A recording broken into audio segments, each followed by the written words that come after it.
Seguidamente, entonces, a efectos de iniciar la presentación de las ponencias, invitamos cordialmente a los expositores de este primer panel a acercarse. Mientras se acomodan, entonces, les comento que este primer panel se abordará el tema de la coordinación y planificación de la transmisión, y los expositores, en este caso, serán Diego Perales, Consuelo Mengual, María José Sainter y Rodrigo Quesada.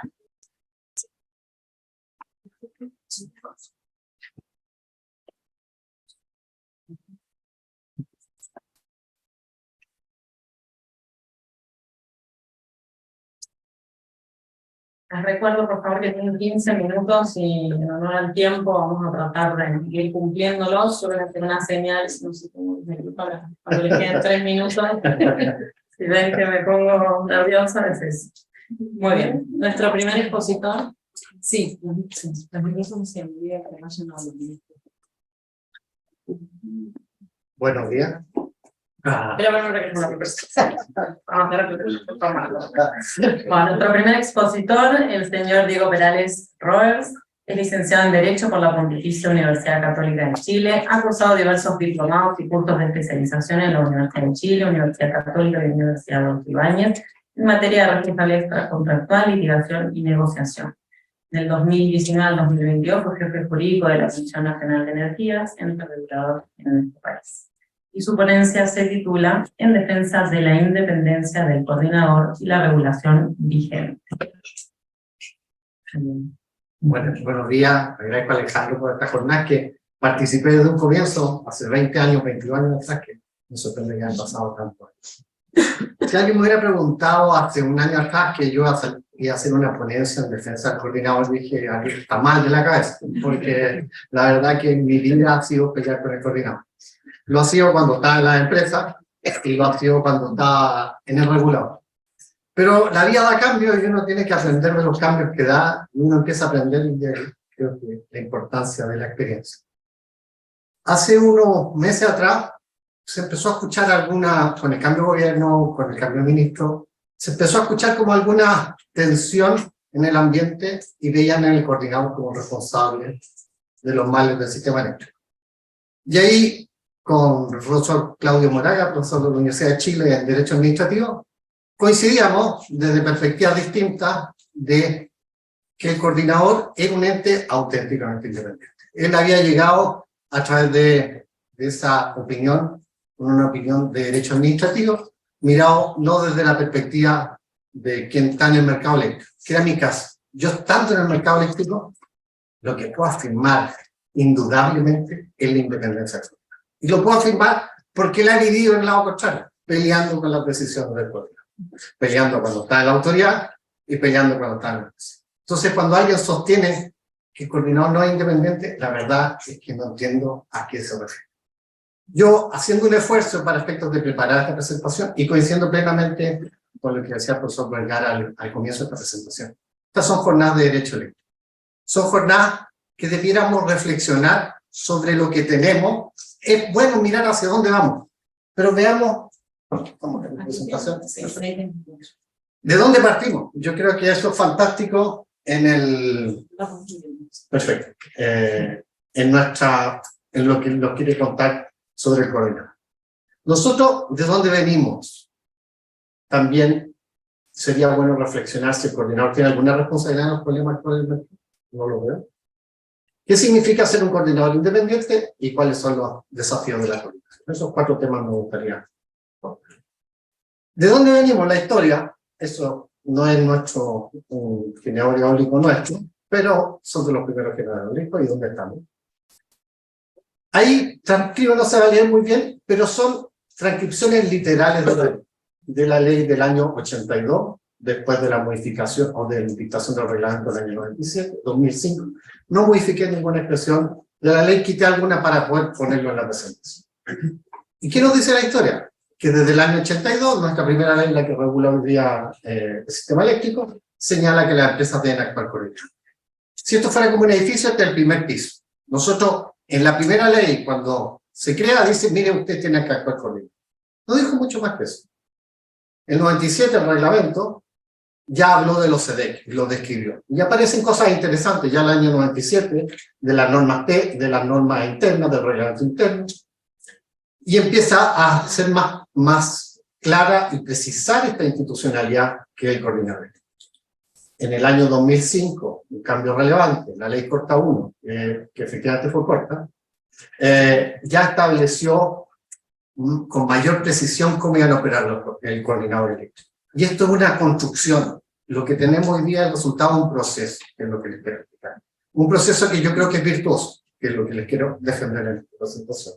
Que es el resultado de estas distintas leyes, de estos distintos esfuerzos regulatorios, de la ley original, de las modificaciones, para pasar posteriormente al año 2008.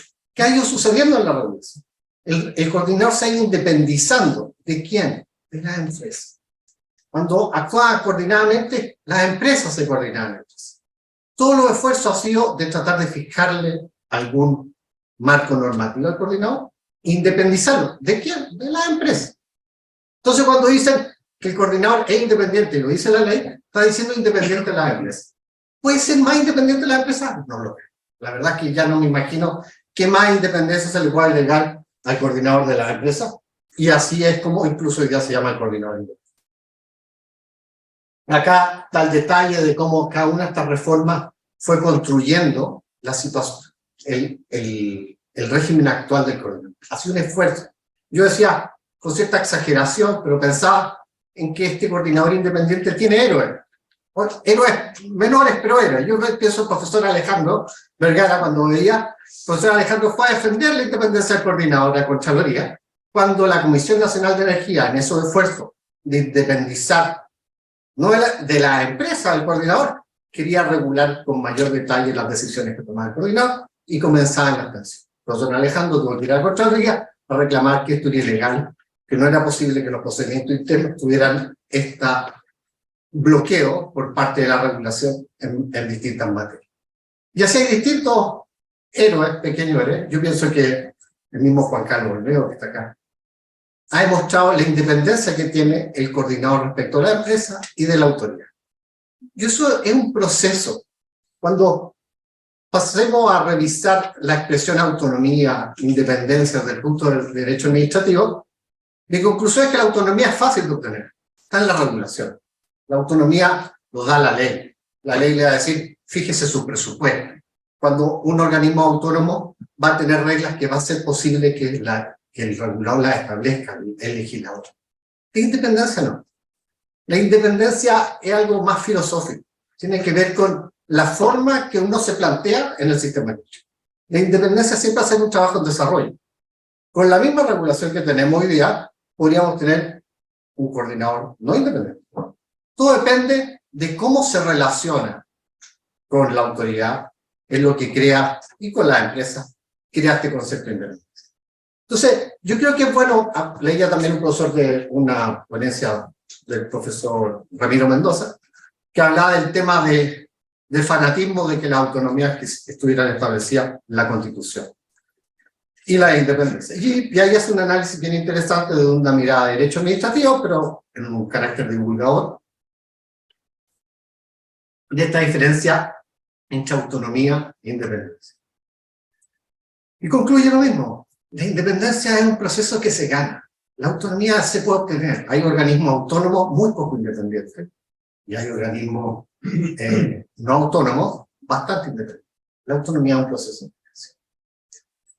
El tema de los procedimientos internos del coordinador son esos temas que uno va variando de opinión.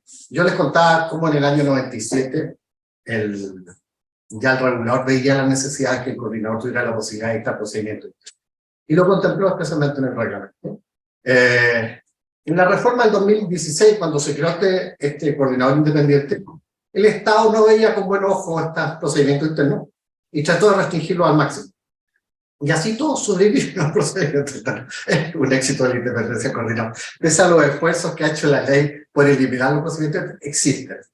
Y miraba cuando estaba el regulador, yo lo veía con mal ojo. Ahora que sabía el regulador, lo veo con buen ojo. Han sido una forma flexible de solucionar problemas.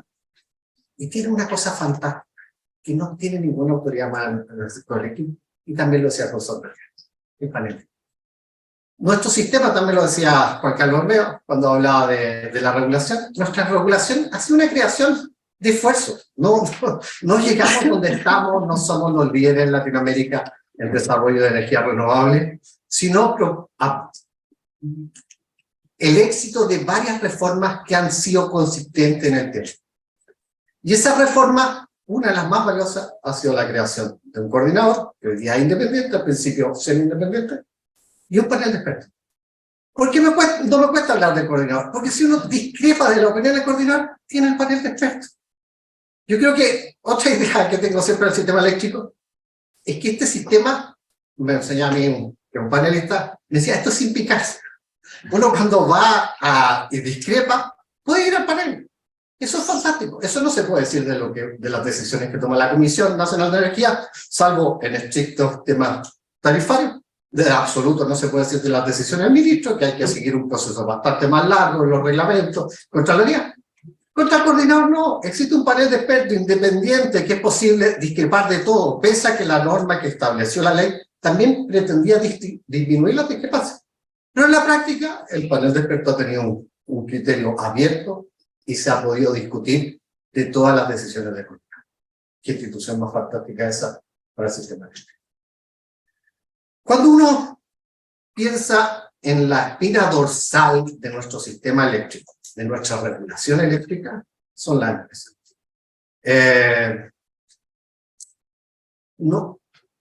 El sistema eléctrico, el éxito de nuestro sistema eléctrico y también sus deficiencias, es el resultado del éxito de las empresas que componen el sistema eléctrico. El Estado acá ha ido aumentando su intervención, pero en verdad las empresas estatales son inexistentes en materia de producción de electricidad, cosa que es bastante anómalo dentro al menos el mercado latinoamericano. La inversión está absolutamente en manos privadas y las decisiones de cómo invertir están en manos. Yo creo que es relevante esto, y sin entrar en la contingencia, porque concuerdo con lo que decía el profesor Vergara, que es importante revisar lo que tenemos y no salir a buscar necesariamente lo que hay que cambiar. Pero es bueno tener esto al momento de reflexionar sobre qué es lo que necesita nuestra ley para mejorar. ¿Necesitamos más Estado? ¿Necesitamos un Estado que empiece a tomar más decisiones por los particulares? La experiencia anterior no ha demostrado ser eso. A mí me preocupa el tema que quien tiene un martillo en la mano cree que todos los problemas son clavos. El Estado, cuando quiere regular el sistema eléctrico, cree que lo que tiene que hacer es poner más Estado. Es hacer obras que yo decido, yo soy el Estado y la voy a hacer mejor que usted, y la voy a hacer en un proceso rápido, que no va a poder discrepar ante el panel, al menos en la propuesta original. Necesitamos almacenamiento, indudablemente necesitamos almacenamiento. Mejor, yo lo hago, yo voy a determinar cómo se hace, voy a licitar, voy a fijar las reglas de la licitación en un proceso muy breve. Esas son las ideas para mejorar nuestro sistema eléctrico. Yo discrepo que eso sea la experiencia anterior de Chile, que somos un país líder, no lo han hecho. ¿No hay desafíos, indudablemente hay desafíos que tiene el coordinador. Otra cosa que me he vuelto fanático del coordinador, me disculparán, pero no, por la cosa que sabía que peleamos bastante con nosotros. Ella puede ser testigo. Una pequeña héroe también de la independencia. Hay desafíos en el sistema, indudablemente hay desafíos, y hay desafíos incluso en el coordinador, yo no lo dudo que tiene desafíos. Pero yo les quiero transmitir otra experiencia, la capacidad técnica. No solo el consejo directivo, que tiene una elección, indudablemente estamos frente a un consejo directivo de primer nivel, de personas de primera experiencia. Pero también son los profesionales, y esos son los que conocí con más detalle, o sea, el técnico que está en el despacho, conocía al señor. Yo creo que esos también son héroes de la independencia. El coordinador se ha puesto un organismo robusto técnico. Es indudablemente, lo confirmaba Juan Carlos con su presentación, la información. La transparencia. Yo jamás he tenido que pedir un documento de transparencia al coordinador, porque todo lo publica. Todo publica y publica en exceso, publica manuales, publica la información que uno necesita en las cartas. El principio de transparencia opera plenamente con el coordinador. El último tema que quisiera analizar es el tema de la seguridad. Yo sé que es una tensión que siempre existe, la sufría yo cuando representaba a las empresas. Operar un sistema eléctrico con seguridad sale más caro, eso es indudable, si alguien quiere decir otra cosa es imposible. La seguridad es un costo, Juan Carlos decía que nadie se tiene que apropiar de la seguridad. Y volviendo a la contingencia, esta idea de que el sistema eléctrico se puede operar con seguridad a mínimo costo y además con disminución de gases invernaderos se ve difícil, no creo que sea posible, yo creo que no existe tal dilema, o va a aumentar los costos o va a disminuir la seguridad. Como parece mala idea que aumente los costos, la única posibilidad es que disminuya la seguridad, que también parece muy mala idea. Entonces, es bastante claro que lo que necesitamos ahora es reforzar lo que tenemos, más que cambiarlo. El coordinador tiene desafíos, la ley le da más presupuesto, debería revisarse, el tema del presupuesto siempre va a ser un tema que hay que mirar con cuidado, porque obviamente hay que tener algún control. Bueno, para terminar, yo quisiera insistir en el tema de que, como decía el profesor Vergara, es bueno que revisemos dónde estamos, también lo decía Juan Carlos en la presentación, que revisemos dónde estamos y qué es lo que vemos y cuáles son los desafíos. No parece que los desafíos no hay líneas de transmisión, no parece ser que van a llegar en el plazo oportuno, todo parece que tiene que hacerse un ajuste fino en la regulación, y ese ajuste fino, afortunadamente, no incluye la de coordinador. Muchas gracias.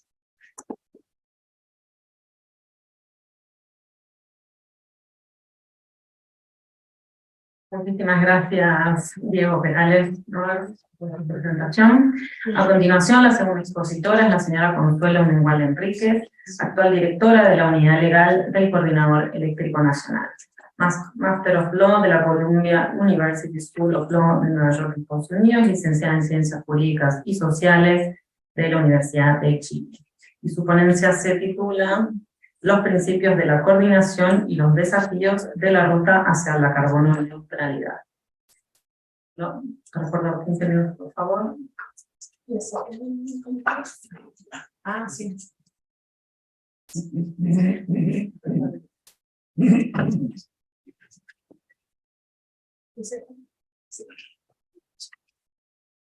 Ya, primero que todo, buenos días. Agradezco la oportunidad de poder explicar en primera persona esa independencia y esa pelea que algunas veces tenemos que plantear en su minuto con Diego cuando estaba en la CNE, bueno, con Franceler y con otras empresas, pero siempre con algo de fondo. Y el fin de esta presentación es evidenciar que el coordinador vive esta independencia no desde un capricho, sino desde la regulación, desde los principios de la regulación. ¿Por qué? Yo, la verdad es que preparando esto, y por si estábamos coordinados, más allá de hablar de la historia del coordinador, quise darle un sentido práctico y explicarle un poco de adentro de dónde vienen los análisis que nosotros realizamos como coordinador, al menos desde lo que me toca a mí como directora de la unidad legal. Y a mí siempre me ha gustado explicar las cosas en simple, porque si no les explica en simple, porque la verdad les entiende. Y me acuerdo hace unos casi 5 años, cuando empecé a trabajar en el coordinador, mi hijo mayor en esa época de unos 4 años me preguntó: mamá, ¿dónde trabajas ahora? Y yo le dije: trabajo en el Coordinador Eléctrico Nacional. Obviamente me miró con una cara de, okay, dame un poco más de antecedentes, y le dije: mi amor, mira, acá lo contrario. Trabajo en un lugar que cuando tú prendas la luz se prende. Para eso trabajamos en el coordinador. Lo que parece súper obvio, porque cuando uno lo tiene, no lo echa de menos. La verdad es que no viene simplemente de esta simplicidad que uno...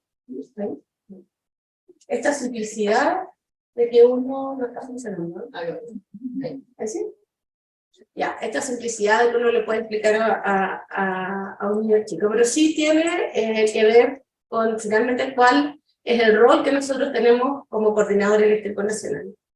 Y en definitiva, lo que esta presentación, bueno, tiene un resumen ejecutivo, y me refiero a los principios de coordinación y a su aplicación práctica respecto a la realidad que está viviendo nuestro país, haciendo mucha referencia a las distintas discrepancias en las cuales nos ha tocado participar y respecto a las cuales, si ustedes han tenido la oportunidad de revisar, como coordinador siempre explicamos nuestro actuar desde los principios de la coordinación, más allá la aplicación evidente de artículos en particular o de normas técnicas específicas. Nuestro actor tiene un fundamento mucho más allá de el pie de la regulación, sino en cuál es nuestro rol dentro del sistema eléctrico nacional. Así también hablo un poco de qué pasa hoy con la capacidad de la transmisión, con el crecimiento del CEN, los desafíos de la evolución del sector eléctrico, y les comparto las conclusiones de este resumen. Ahora, yo creo que los principios de la coordinación ya se han mencionado bastante en las presentaciones anteriores y también con Diego, pero eso que les dije, prender la luz, es básicamente el corazón de los principios. ¿Por qué? Porque si uno va a cuáles son los principios de la coordinación, todos sabemos dónde están. Es el famoso 72.1 de la Ley General de Servicios Eléctricos, pero de nuevo con un ámbito más práctico, más que leer el artículo. ¿Qué es? Es una operación segura, es dar seguridad al servicio, la electricidad llegue a los puntos de consumo a un mínimo costo, que la operación del conjunto de las instalaciones sea la más económica, y que los interesados en el acceso abierto puedan acceder a todos los sistemas de transmisión para competir. Ahora, el punto es que estos principios de la coordinación no son, son muy relevantes y aplican efectivamente a nuestro actual, pero también es importante que el mercado y los actores privados los internalicen, los analicen y tomen decisiones sabiendo que cuando estas tienen algún efecto en el sistema, efectivamente, y el coordinador tiene un rol al respecto, el coordinador va a recurrir a la normativa y a los principios de la coordinación para resolverlo. Ese gráfico es súper relevante. A mí siguiendo un poco la línea de Diego, y también lo que decía el profesor Vergara, las instituciones funcionan. Nosotros muchas veces cuando hemos tenido discusiones con privados, le hemos dicho, mira, esta es nuestra posición, existe el panel de expertos. Porque nosotros evidentemente sabemos que existen intereses privados, pero de los cuales nosotros somos independientes, y por lo tanto el panel de expertos desde un punto de vista técnico es capaz de resolverlo y analizarlo. Nuevamente, cuando nosotros exponemos, si digo sin picarse, es simplemente explicando por qué llegamos a esa decisión, siempre desde el principio de la coordinación, y la verdad es que estos han sido los resultados. Más que ganar o perder, porque esto de nuevo no es un ganar o perder, es efectivamente si nosotros hemos sido capaces de demostrar ante el panel si nuestras decisiones efectivamente están ajustadas o no a la normativa, o si están ajustadas o no a los principios de la coordinación. A mí me parece que estos números son súper relevantes. De las 17 discrepancias contra el coordinador que se han presentado desde el 2002, estas incluyen las que están hoy día en la actual discusión, 13 han rechazado la solicitud. Solo 2 han acogido parcialmente, o sea, no ha sido no se ha dado una aprobación completa de las peticiones. De hecho, uno de los casos fue un ajuste muy mínimo a un procedimiento interno.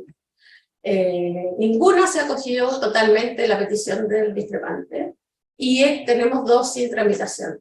Estos números no es, de nuevo, no es un ganar o perder respecto del coordinador, sino que evidencia de que el coordinador actúa bajo esa independencia, actúa bajo el marco regulatorio que define su rol, y que además siempre respeta los principios de la coordinación. En esta presentación quise hacer mucho hincapié en discrepancias o en puntos que el panel de expertos ha sido súper claro en respaldar esta independencia, respaldar estos principios, y parto con un dictamen, bueno, que fue un tema que fue muy discutido, que fue la minuta que se denominó minuta de gas natural licuado, que fue un poco antes que saliera la norma técnica de gas natural. Y donde nosotros efectivamente emitimos una minuta de carácter técnico, con ciertos criterios del cálculo, Y lo que resolvió el panel fue que la ley mandata al coordinador a preservar la seguridad del sistema eléctrico, y un poco en la línea de lo que señala Diego, es que respecto a los efectos de los costos marginales derivados de esta aplicación, el panel señaló expresamente, y esto es una cita, que es una consecuencia de la obligación legal del coordinador de preservar la seguridad establecida en el artículo 72.1 de la ley.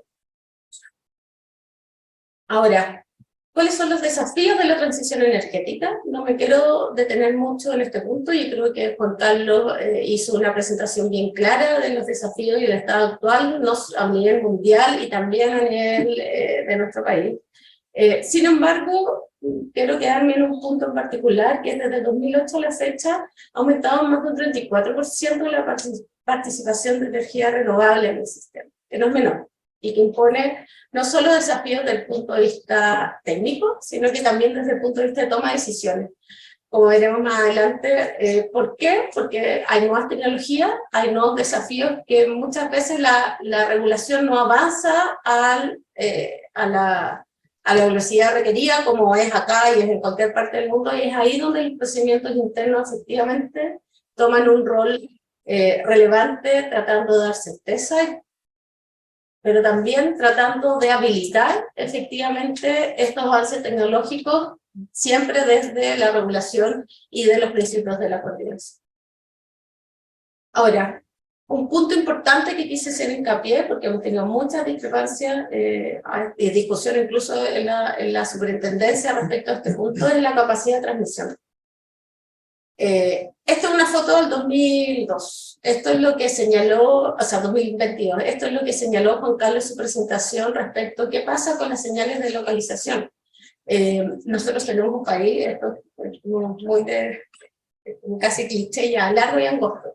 Efectivamente, el recurso renovable hoy día está situado en el norte, pero no es donde está la demanda principal está en el centro. La gran pregunta es, ¿qué hacemos con esa capacidad, con esa producción de energía que el sistema hoy no es capaz de llevar hacia los centros de consumo?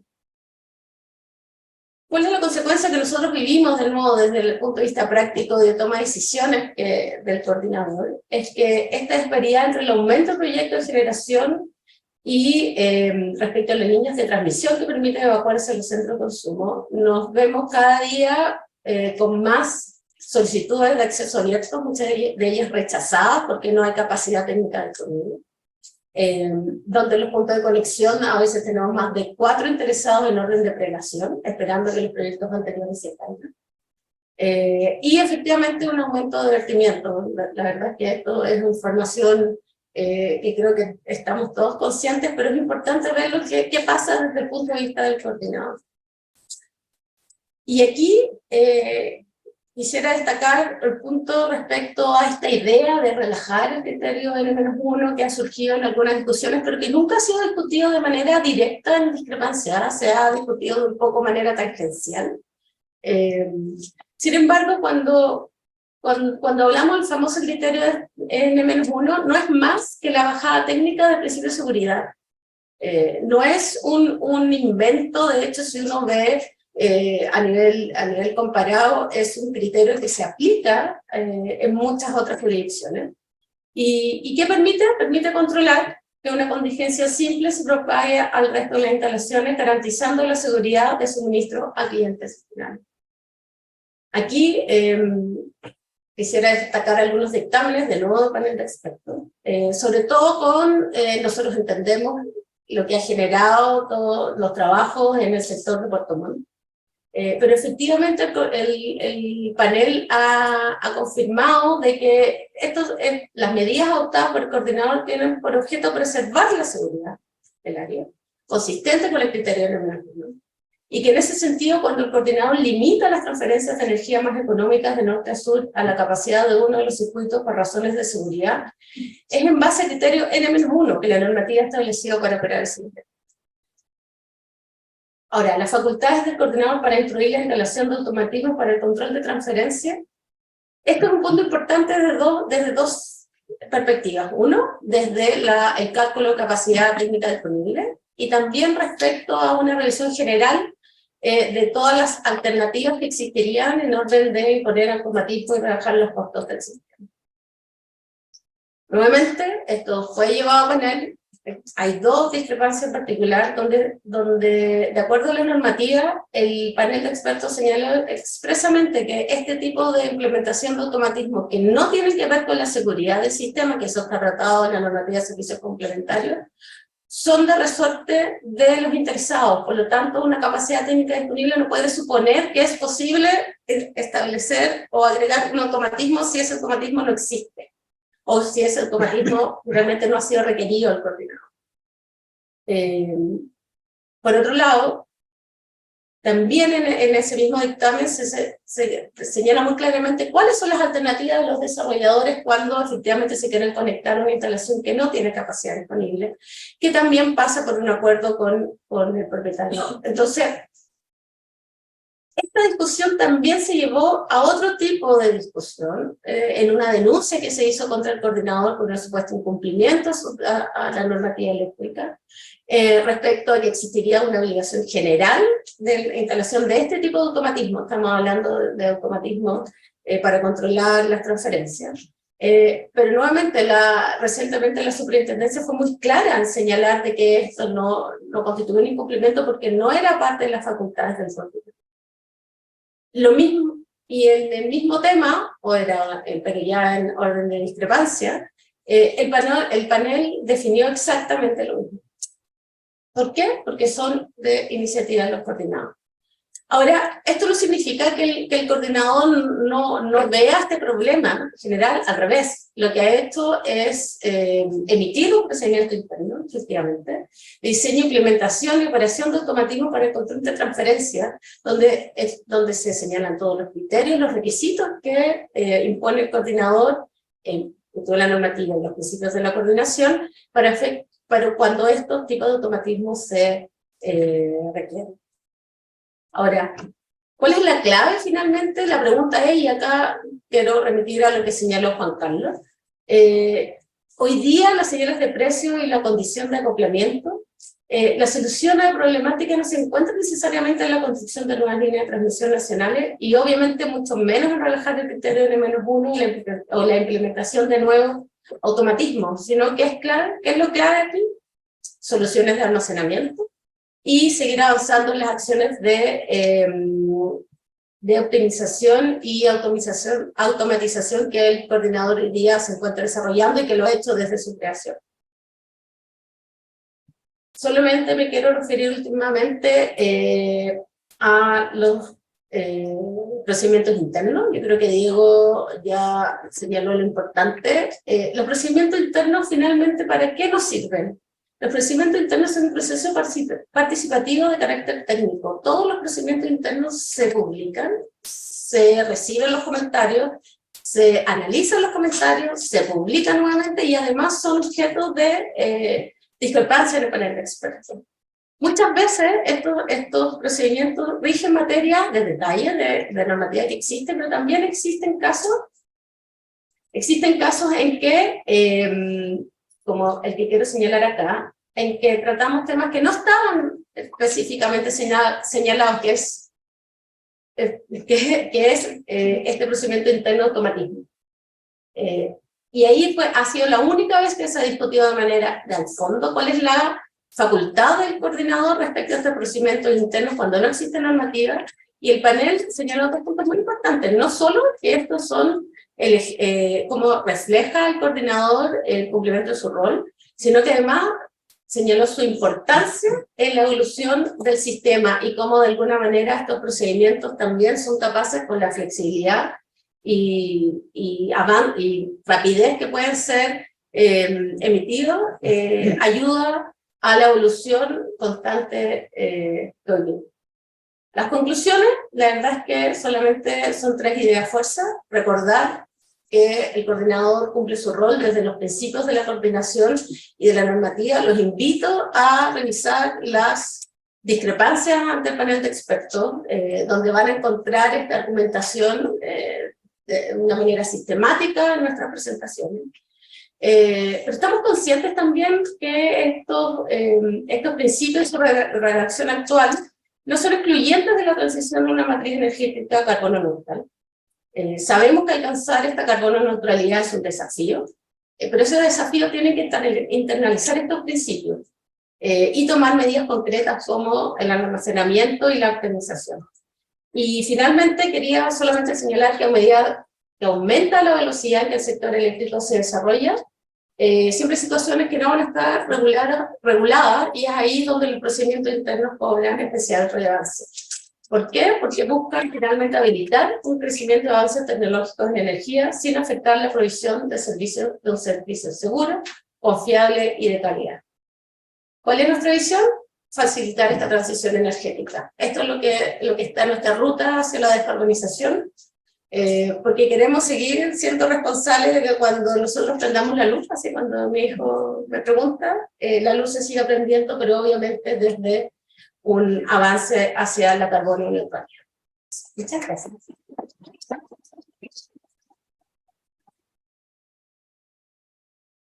Gracias, Consuelo. Si quieren, si no, vuelve para aquí. Yo sé que es común. Muy bien.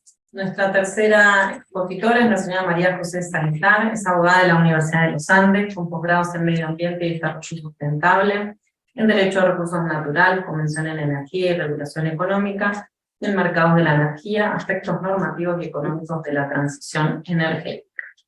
Su ponencia se titula Transmisión y los desafíos de la transición energética. 15 minutos, por favor. Sí.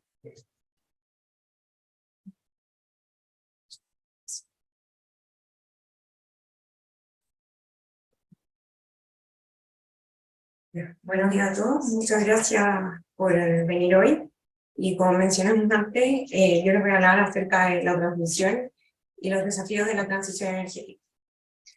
Dentro de los temas a tratar, que es muy en boga de todo lo que hemos escuchado previamente, hoy día la transmisión, como en su rol clave para la transición energética, presenta ciertas dificultades en temas de planificación, en desarrollo de proyectos y en seguridad, algo muy relevante. Luego de esto veremos algunas ciertas conclusiones y propuestas respecto de estas problemáticas. Gracias. María. Estas son las cosas que suceden. Bueno, primero, como a modo de contexto respecto de la transición energética,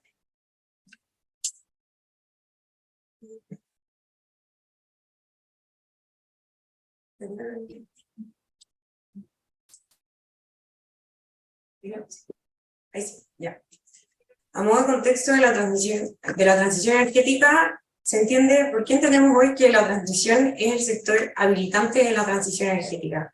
Porque en esta ruta, como mencionamos antes, por descarbonizar nuestra materia energética, por disminuir los gases de efecto invernadero que hoy día se generan en la industria, y en concreto en el sector energético, que tiene un gran rol en eso, se requiere contar con esta matriz de energías limpias, de renovables, que hoy día vemos que ha aumentado con el paso de los años, pero que no basta solo esto, sino que se requiere también tener transmisión, que pueda transmitir efectivamente esta energía verde, limpia, por estas redes hacia el cliente final.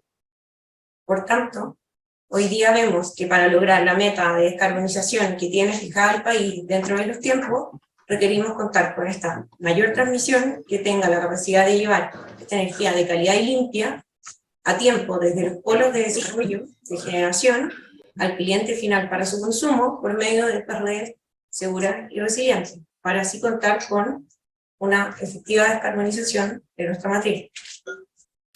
Pero, frente a esto, la transmisión, para cumplir con este rol de sector habilitante, vemos que tiene ciertos desafíos y problemas que encontramos, como por ejemplo, demoras y dificultades en la planificación de la transmisión. Por otra parte, dificultades en el desarrollo de proyectos, especialmente hoy en la tramitación de los permisos y en seguridad. No podemos olvidar que si tenemos energías limpias que no llegan al cliente final, no cumple su función.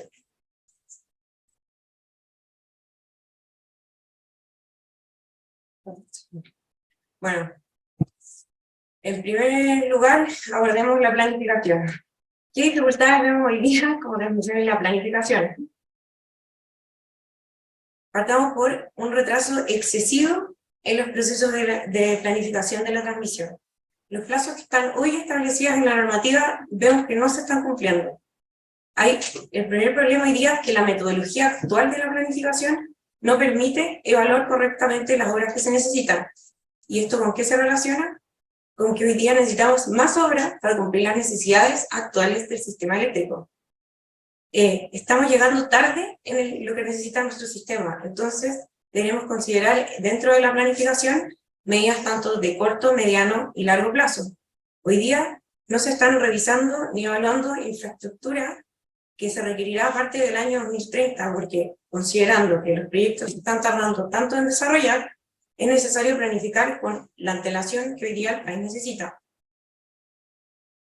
Por otra parte, y en relación, hoy día necesitamos planificar con holgura. Se necesita capacidad para transmitir grandes cantidades de energía y potencia en este escenario de alta penetración de generación renovable. Hoy día, por ejemplo, como también mencionaba Consuelo, tenemos obras de transmisión que, sin haber entrado en operación o en servicio, ya se proyecta que están saturadas o con alta congestión. Y por último, vemos problemas hoy día en el regulador, que tiene una dualidad: planifica y tarifica a la vez. Es decir, tiene objetivos que se contraponen e incentivos distintos. Esto afecta porque no nos permite contar con una correcta planificación. El regulador, por una parte, busca disminuir la tarifa, y por otra parte, necesita desarrollar más obras para cumplir con las necesidades del sistema. Entonces, aquí hay una dualidad. ¿Qué hacemos con esto? Hoy vemos que en el Congreso del Ministerio ingresó un nuevo proyecto, el proyecto de la ley de transición energética, que vendría a abordar algunos de los problemas que presenta hoy la transmisión, que es parte de lo que el ministro hoy día nos contó. De este proyecto podemos hacer un análisis con aspectos positivos, por una parte en que vimos que las obras de ampliación vuelven a los propietarios, un factor que por una parte genera un alivio a los transmisores, ya que se generaban muchos problemas asociados a estos proyectos, entre esos los retrasos con el desarrollo de estas obras, y por otra parte la creación de obras urgentes mandatadas con una correcta remuneración, muy diferente a lo que teníamos actualmente, que también constituye un incentivo para mayores obras de transmisión, y por último, y muy relevante, incorporación del criterio de resiliencia. Hoy día con el cambio climático esto es clave, y sobre todo en consideración de las novedades y de los requisitos de la ley de cambio climático. Por otra parte, hay aspectos que nos preocupan. Vemos que hay un proceso bienal que ralentiza la planificación y no se hace cargo de las demoras, sino que más bien la valida, la legaliza, y agrega etapas que la extienden aún más. Y por otra parte, vemos que reduce instancias formales de proposición de obras. Antes teníamos una oportunidad al año para presentar obras, ahora vamos a tener una oportunidad cada 2 años. Finalmente vemos que se incorporan ciertas medidas de flexibilidad, pero que estas no tienen una correcta asignación de responsabilidad. Sistema que también preocupa, estamos hablando de seguridad. Y por último, vemos que, y a modo de conclusión, vemos que estos aspectos en general deben ser revisados dentro del proyecto y de la discusión legislativa, ya que para mejorar el proyecto se requiere, para mejorar este proyecto y buscar resolver los problemas que afectan a la planificación y tener así una transición energética con una mejor planificación.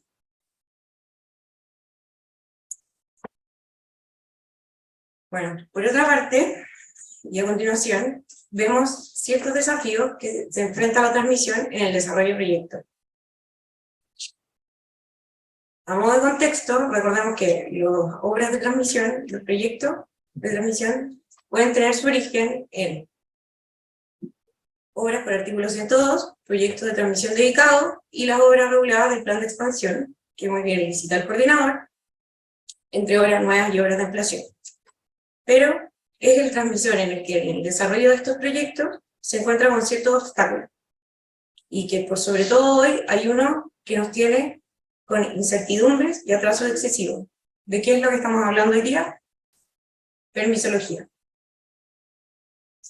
Vemos aquí una serie de noticias del diario de este último periodo que resaltan lo crítico que se ha vuelto este tema y cómo se ha afectado al mercado estos atrasos que se están generando en la tramitación de permisos. Y aún más, vemos que el transmisor, en el desarrollo de obras, que recordemos que son proyectos de larga duración, de gran envergadura y de vasta extensión, tiene interacción con un gran número de instituciones, como vemos en pantalla, y que con este gran número y variado de instituciones hay a su vez un alto volumen de permisos a tramitar, ya sea tanto por consejo de monumentos, instituciones ambientales, dirección de agua, superintendencia, SEREM, etc.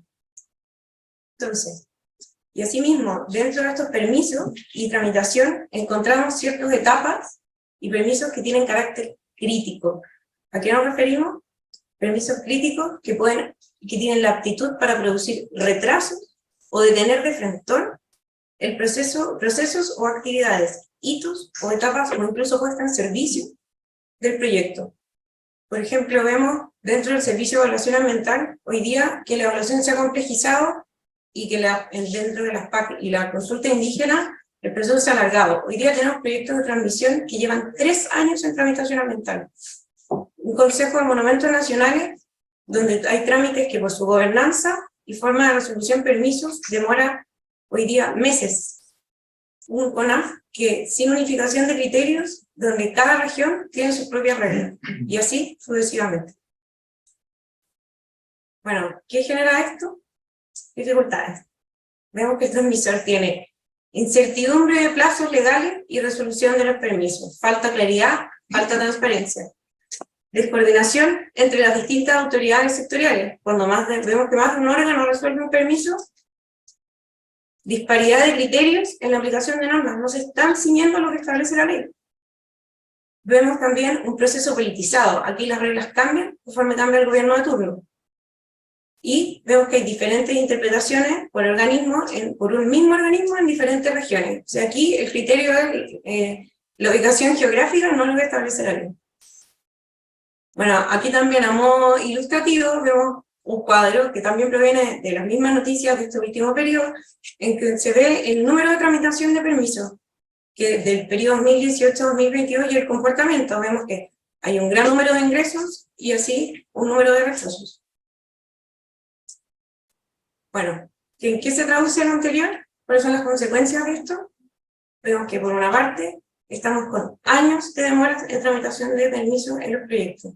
Que por ejemplo, HDC, una línea tan vital para el desarrollo de nuestro sistema eléctrico, de sus 8 años, 5 de tramitación de permisos aproximadamente, 3 de construcción solamente. Estamos en un problema que es generalizado en la industria, no es solo el sector eléctrico. Aquí faltan certezas regulatorias y jurídicas, y que se necesitan de forma urgente cambios, la implementación de cambios y medidas. Como por ejemplo, incorporar aquí un artículo en este proyecto de ley que hoy día ya está en el Congreso, un artículo de tramitación prioritaria para los proyectos de interés nacional.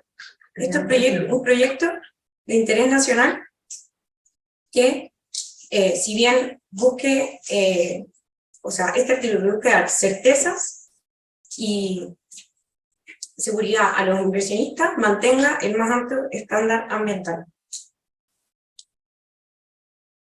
Finalmente, seguridad. Hay que olvidar que la seguridad, tanto en la planificación como en el desarrollo de proyectos, es importante. La transición energética debe realizarse con un sistema robusto y resiliente, en donde hay una responsabilidad con el cliente final de mantener un estándar de cumplimiento y niveles de seguridad. No hay que olvidar que el objetivo final del sistema eléctrico, el objetivo ulterior, es entregar energía al cliente final. de que solo así vamos a contar con una transición energética segura. Porque no basta solo con generar energía limpia, hay que recordar que la energía más costosa, más cara, es aquella que el cliente final no recibe, y que por lo mismo, sin seguridad, no habrá una transición energética exitosa. Finalmente, como conclusiones y propuestas, les dejo que en planificación recordamos que necesitamos un proceso expediente, un proceso expedito y eficiente, una planificación con holgura y resiliencia, una separación de roles del planificador y el tarificador. En permisología, una modernización de este proceso, que unifique criterios y que se incorpore una tramitación prioritaria de los proyectos de interés nacional, siempre manteniendo el estándar ambiental. Y por último, en seguridad, transitar a una transición segura, con una red robusta, resiliente, que asegure siempre un servicio de calidad al cliente final. Gracias.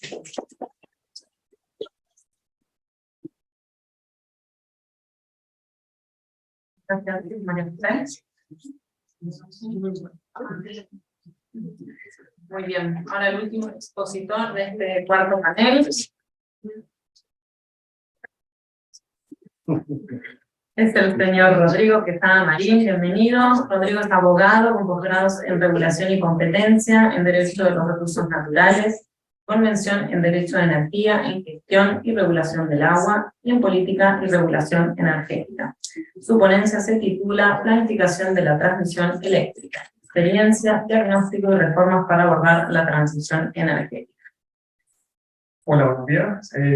Como decía Sabrina, mi nombre es Rodrigo Quesada, yo soy abogado de la Comisión Nacional de Energía, y hoy día les voy a presentar una ponencia que se centra justamente en el proceso de planificación de la transmisión, con un enfoque en la experiencia de lo que ha sido este proceso, un diagnóstico a partir de esa experiencia, y algunas reformas que se contemplan o que se pueden vislumbrar para este proceso con mira a la transición energética. Bueno, a modo de introducción, simplemente para plantear el escenario actual en que nos encontramos de vertimiento en nuestro sistema eléctrico, sobre instalaciones centrales de generación y una falta de infraestructura de transmisión que está limitando la inyección de energía renovable. A propósito de esto también, el énfasis que se ha hecho de la transmisión como infraestructura limitante para la transición energética, y en este cuadro referirme específicamente al proceso de la planificación de la transmisión desde su modificación a partir de la ley 20.936, también llamada ley de la transmisión, en el año 2016.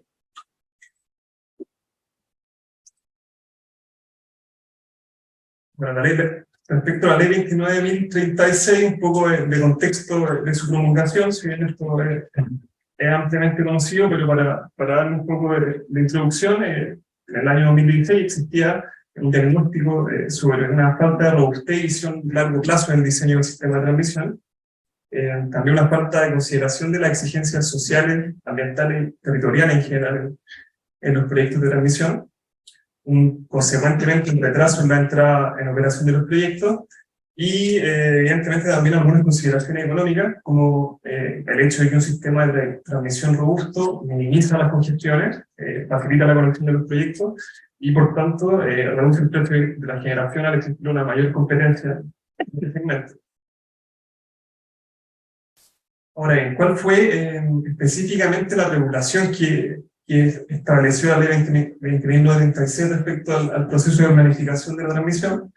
En primer lugar, se definió una planificación energética a largo plazo, PEL, a cargo del Ministerio de Energía, que se realiza cada 5 años, con un horizonte de 30 años, en la cual, bueno, se define el escenario energético de largo plazo, identifican polos de desarrollo y se proyecta la demanda de oferta energética. Y en lo que se refiere a esta ponencia en específico, se estableció también en esta ley, la ley de la transmisión, una planificación anual del sistema de transmisión, que está a cargo de la Comisión Nacional de Energía, pasa de los centros de despacho económico de carga a la Comisión, se realiza en forma anual, con un horizonte de 20 años, inicia con una propuesta del coordinador y continúa con los informes técnicos que tiene que emitir la Comisión, y finaliza con los decretos respectivos del Ministerio de Energía, el proceso participativo, en que los interesados pueden presentar sus proyectos, y se contempla también como novedad esta posibilidad de incluir obras con estudio de franja definida por el Ministerio de Energía. Ahora bien, ¿cuál ha sido la experiencia de este proceso de planificación a partir de la ley 20.936? Acá les quiero mostrar una lámina que fue elaborada por el profesor Juan Carlos Aranea, del Diplomado de Mercado Eléctrico y Regulación de la Fundación de Empresas Eléctricas AG, en la cual, bueno, se ven los tiempos de los últimos 3 procesos de planificación, desde que se presenta la propuesta de expansión por parte del coordinador, hasta que se dictan o emiten los decretos respectivos por parte del Ministerio de Energía. Entonces, bueno, en general lo que se puede observar es que hay un plazo más o menos de entre 20 a 24 meses desde la presentación de la propuesta dentro de los primeros 15 días del año por parte del coordinador, hasta que se emiten los decretos. En ese sentido, uno de los grandes momentos que más demora ha tomado el proceso es justamente la emisión del informe técnico preliminar por parte de la Comisión. Hay que considerar que en estos últimos 3 procesos han existido algunos retrasos acumulativos, principalmente por la falta de algunos insumos que son necesarios para la elaboración de este informe técnico preliminar, que, como sabemos, es un proceso complejo. En particular, en el año 2019 tenemos el tema de la descarbonización, con la salida de las centrales y la reconversión de las centrales, y consecuentemente el cambio en los escenarios energéticos y el cambio en los insumos para el proceso de la planificación anual, la actualización de la planificación energética a largo plazo, también un reanálisis que se hizo de la línea HVDC, con cambio en sus plazos y dimensionamiento, la pandemia del año 2020, y bueno, una serie de factores que han afectado y han complejizado aún más el proceso de planificación de transmisión, y específicamente la emisión del informe técnico preliminar por parte de la Comisión. Otra lámina que también me parece interesante compartir, que también es preparada, elaborada por el profesor Juan Carlos Aranea, tiene, bueno, básicamente muestra los procesos, los tiempos o los plazos de materialización de proyectos de generación versus la materialización de proyectos de transmisión que se enmarcan en la planificación anual de la transmisión. Y bueno, se ve como específicamente la línea de transmisión prácticamente duplican el tiempo de materialización de los proyectos de generación. Esto es un tema que es ampliamente conocido.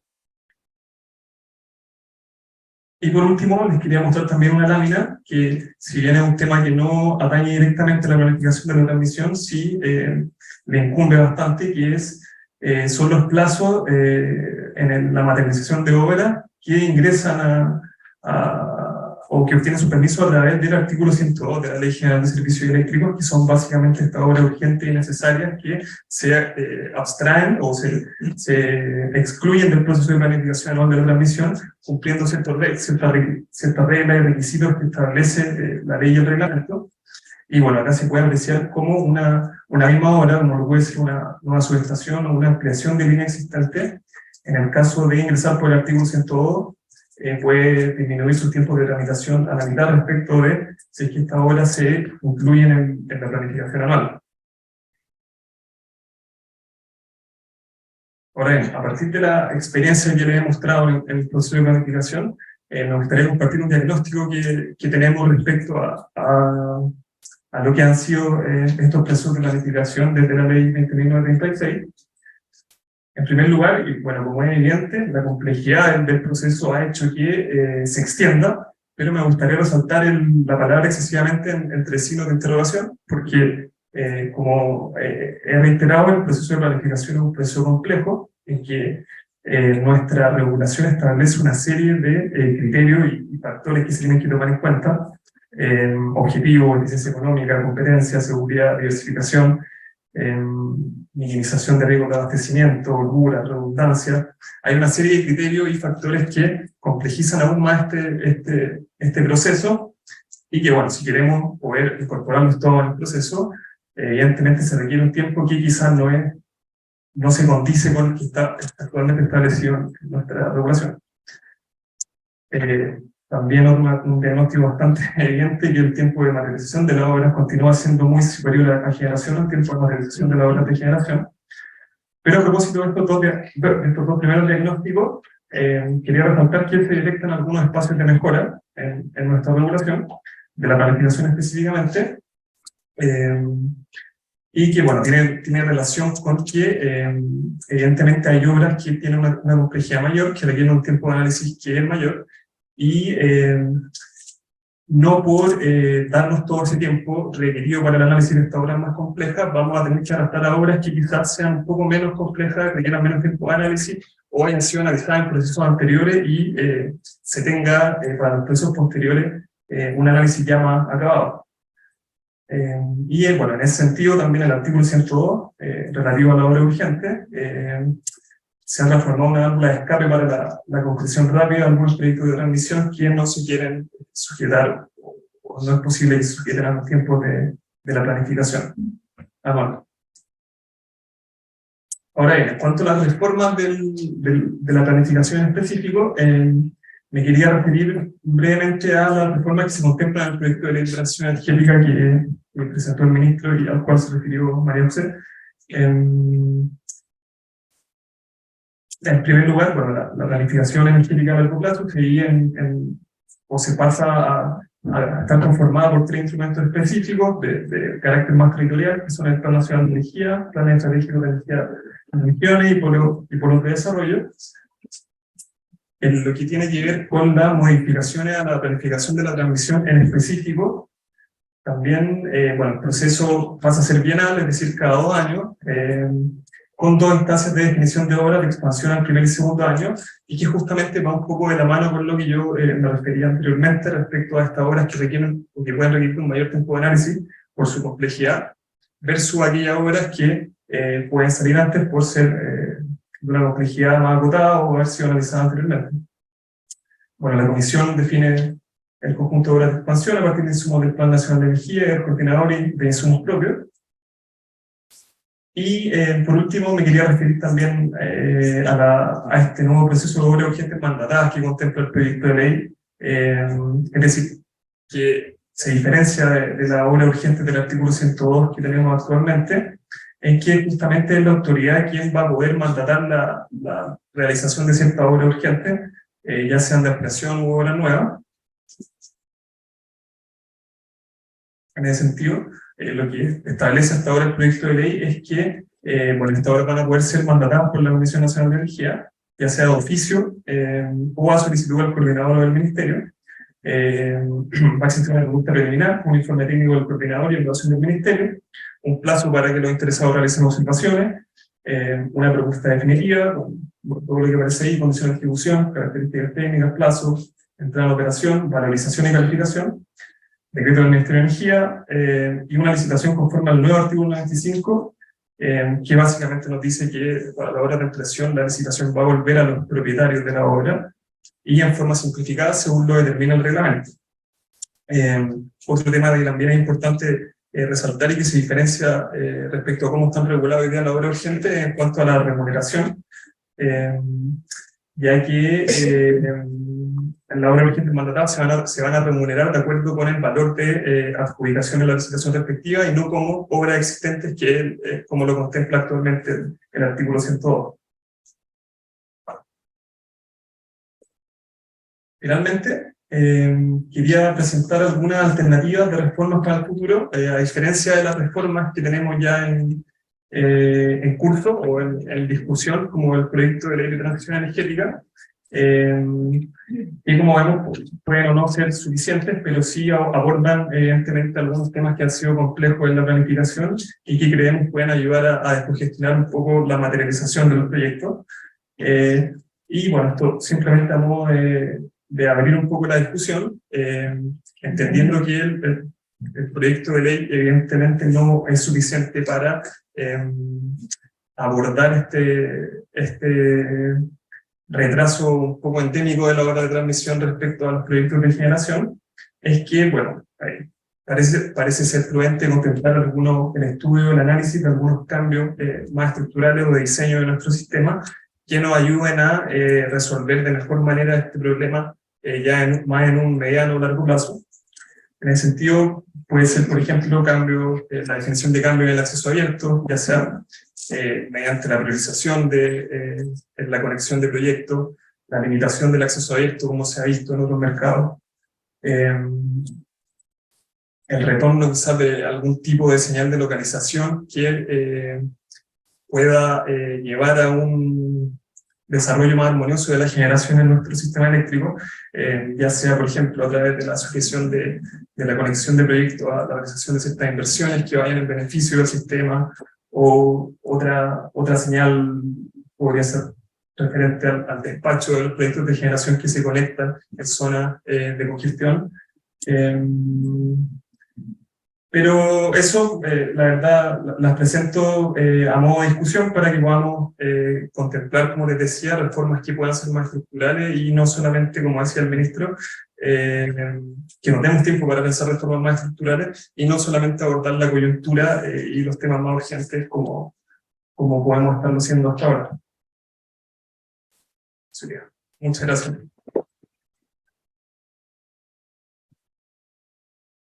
Muchas gracias a todos los panelistas por su presentación. Ahora vamos a abrir una ronda de preguntas. Ana viva voz, el que tiene una pregunta, levante la mano. ¿Alguien? ¿Alguien? ¿Le gustaría hacer alguna pregunta a los panelistas?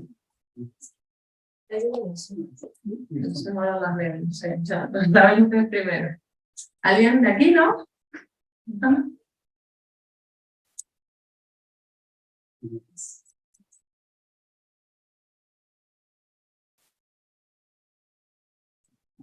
Ya que nadie quiere decir nada, a ver. ¿Ah, no? Ahora sí.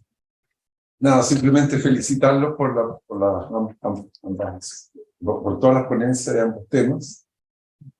Se ha dado la discusión de la independencia del panel de expertos y sus labores, y que ha sido muy importante, felicitarlos. Y a pesar de que yo decía que hay que tratar sobre el derecho vigente, ha sido muy interesante escuchar las ponencias sobre los proyectos y las dudas de los proyectos y las promesas de quienes proponen los proyectos. Así es que, ¿claro? Es que no se escucha. Arriba todo más cerquita. No, simplemente, dado que nadie quería decir eso, había que felicitar a los panelistas y como estamos atrasados, quizás todos quieren tomar un café y algún comestible.